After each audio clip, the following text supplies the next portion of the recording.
really severe vivid nightmares I used to get for a really long period in my life, most of my life I would say, and hallucinations.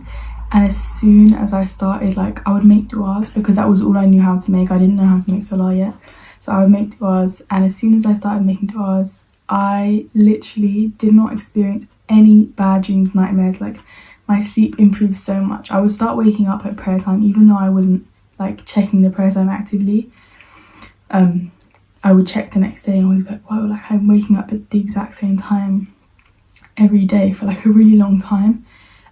So yeah, that was really beautiful. At that point I was like, there's no way I'm going to be able to live after knowing what I know and just blindly live my life like, yep, I know that, you know, the day of judgment is coming, etc, and I'm just gonna walk around blindly. Like, I couldn't have done that. It would not have been able to. I would not be happy.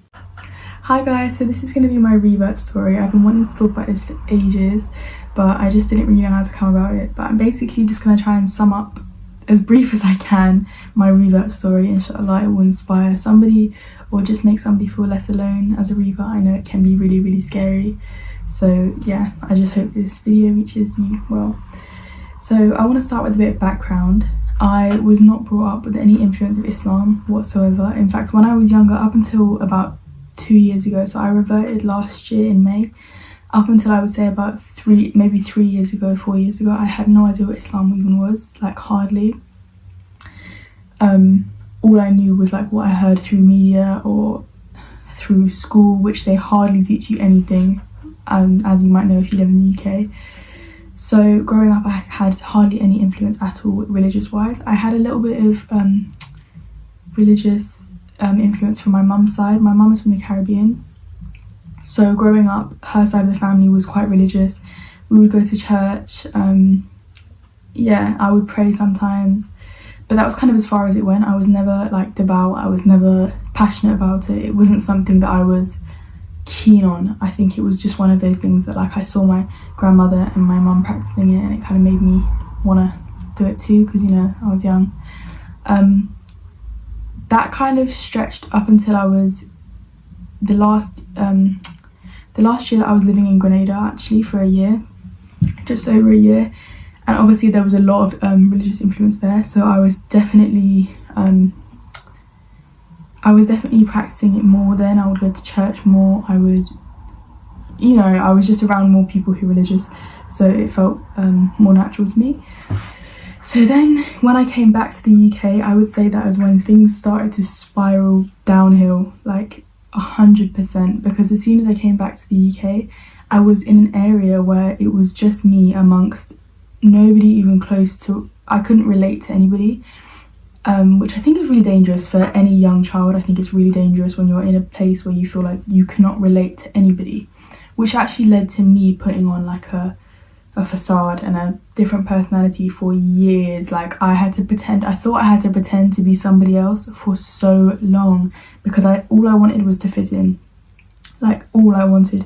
And throughout school, so mostly throughout years, to be honest, most of the educational system apart from college, I was bullied quite heavily, I would say, and it had a massive impact on me, especially being most schools where I was the only person of colour, mixed person. Everybody else was white, basically. I never know how to say that, but I was the only person who was not white, basically. Maybe me amongst like 5 other people, which made it really difficult because people would always single me out, etc. So I was always doing things for other people's like validation, always. So that actually led to a heavy depression, as it would. It led to quite a heavy depression for me. And in about 2020, so lockdown 2019 to 2020, about that time, I was really struggling. In fact, 2018, because in 2018, I would constantly try and distract myself. I was going out partying, I was doing this, I was doing that, because as soon as I was actually by myself in my room with just my own thoughts, it was like, nah. It was not good, so I would always distract myself because I didn't really know what else to do, to be honest. So that was, yeah. And then at the end of that little parade of parties for the year, it actually hit me that I needed to start getting a bit more serious because I was going to college, and I was like, come on, Fynn, you need to sort it out, like get into it. Sorry, I'm going on a bit of a tangent, but I promise we'll get there soon. So yeah, basically I got really depressed at that time because I was constantly going out and I wasn't being true to myself, which I knew I wasn't at the time, and I know I never really enjoyed it. But yeah, start of 2020 lockdown obviously hit everybody really hard, but I would say it was quite positive for me because I felt like that was like an opportunity for me to be like, okay, this is my time to change.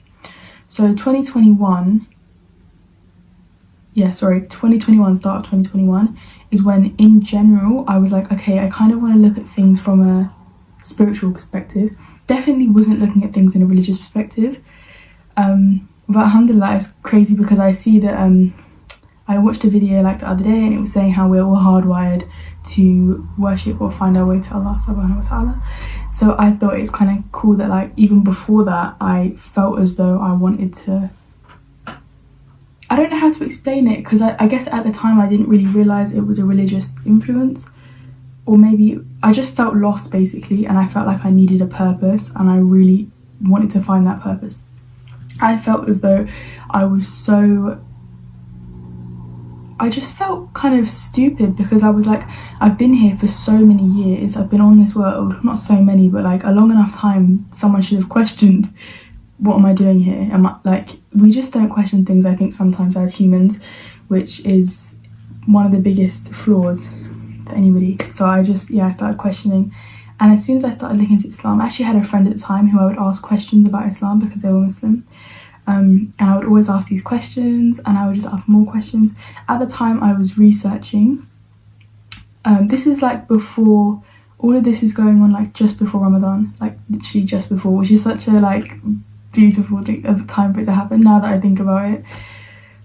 So yeah, I would do my research on like the Quran, the miracles of the Quran. I was researching how to pray, just things like, not necessarily how to pray, but like watching how people do it. And I was watching so many Revert stories because I wanted to see if there was like similar people like me, because I kind of felt like I had this misconception where I thought like, because I'm not from a Muslim country and because I haven't been brought up that way, I kind of felt like I wasn't worthy of it. So yeah, I kept researching. I would listen to Quran for so long, and I would like look at podcasts and speeches. And after I started doing loads of research, so many like beautiful things started happening to me. So for one, my depression was like, it was almost gone completely, and I just noticed this positivity in myself. So for me, that was already like a massive sign to me that I was like, this is definitely who I was supposed to be. And this is definitely something that feels right for me. So some other things that started happening to me was that I used to get severe night terrors, I think it's called, or like I can't remember what else it's called, but just really, really severe vivid nightmares I used to get for a really, really long period in my life. Most of my life I would say, and hallucinations. And as soon as I started, like I would make du'as because that was all I knew how to make. I didn't know how to make salah yet. So I would make du'as, and as soon as I started making du'as, I literally did not experience any bad dreams, nightmares. Like my sleep improved so much. I would start waking up at prayer time, even though I wasn't like checking the prayer time actively. I would check the next day and I was like, wow, like I'm waking up at the exact same time every day for like a really long time. So yeah, that was really beautiful. And then, so after this like long period of time, I'm making du'as and they're getting answered so fast, which I think is so amazing because I wasn't even Muslim yet. So you can only imagine how much your, as a Muslim, your du'as are valued. Like you can only imagine if I wasn't even Muslim. So yeah, they were getting answered immediately, and I suddenly just felt this immense purpose and peace. I can't even explain it. It's just like having a weight lifted off your shoulders. And the time leading up to when I reverted, I was literally addicted. It was on my mind all the time. Like I couldn't sleep because I was just thinking about it all the time. I was just thinking about the world. I was thinking about the miracles of, the miracles of the Quran. I was thinking about all the miracles of the world, basically.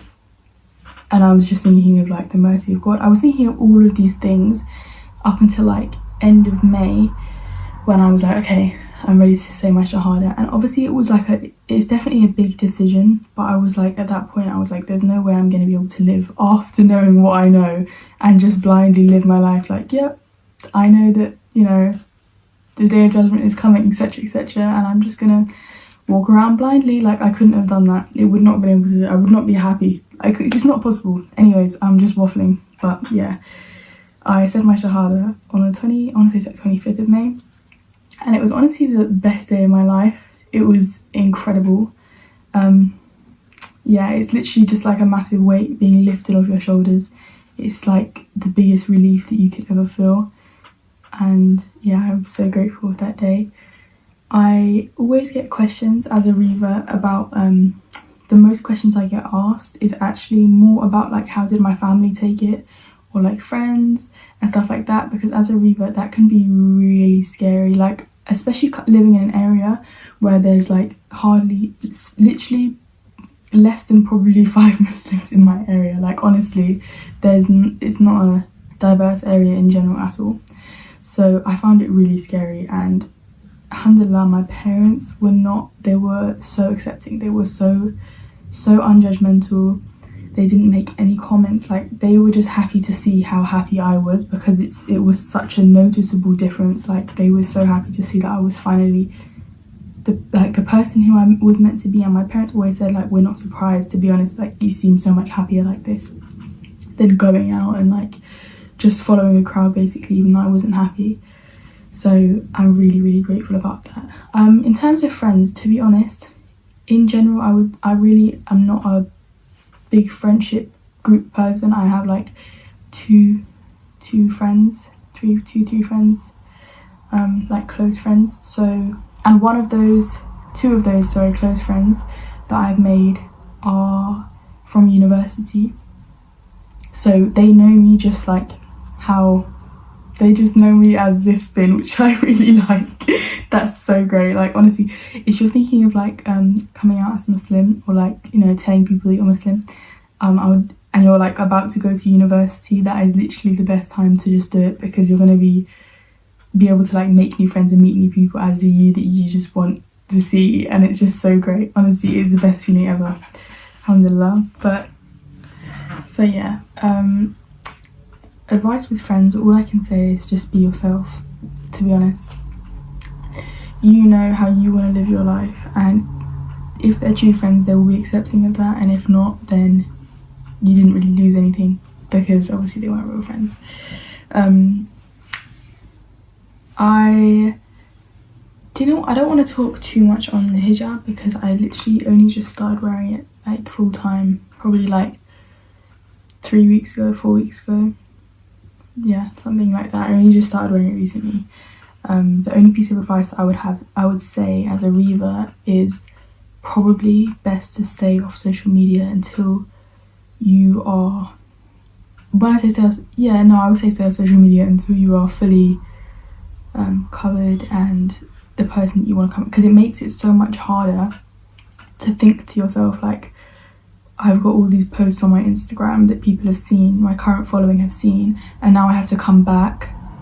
Obviously, if you don't care, then you don't care, that's fine, but it just makes it harder to have to come back and like all of a sudden this big change that you might be more anxious about making. For me personally, I deleted my entire old social media page and just made a new one from scratch, which is just got my close friends in a minute.